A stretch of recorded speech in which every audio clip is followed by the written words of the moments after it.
呢，大家可以先拿起你的 Note 9手机。那 Note 9手机呢，我们现在检查一下，看有没有把我们的杜比音效打开来。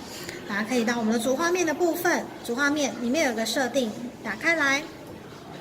听不到的人可以往前一点哦，然后有第二个选项，第二个选项是音效与震动，点开来之后呢，拉到最下面，最下面有一个音质与音效，有没有看到？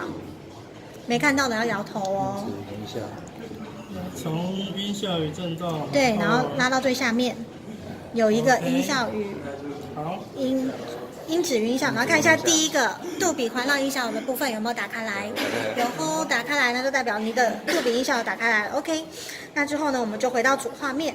回到主画面之后呢，有一个浏览器，媒体浏览器里面我们有帮大家下载了一个，有帮大家下载了一个影片，有看到吗？可以，神送证有个叫可以一起播放，这个也那一件有吗？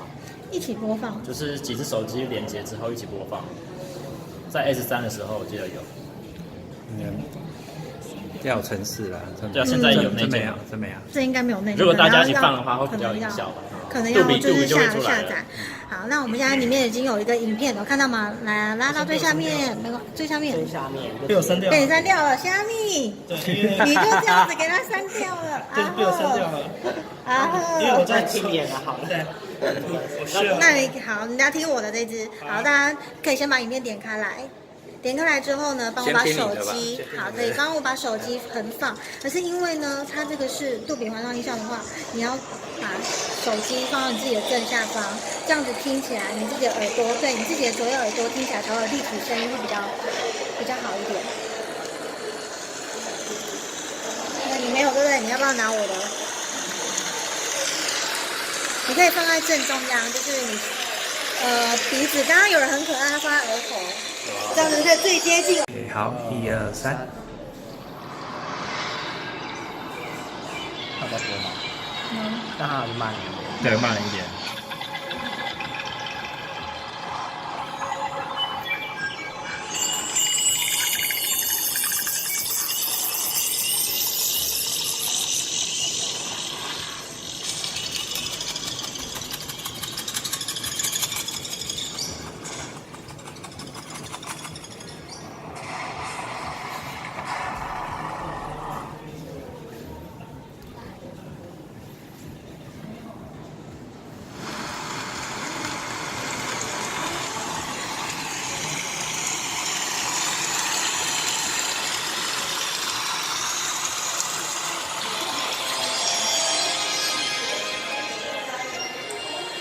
我调的比较高，这个再把它调大一点。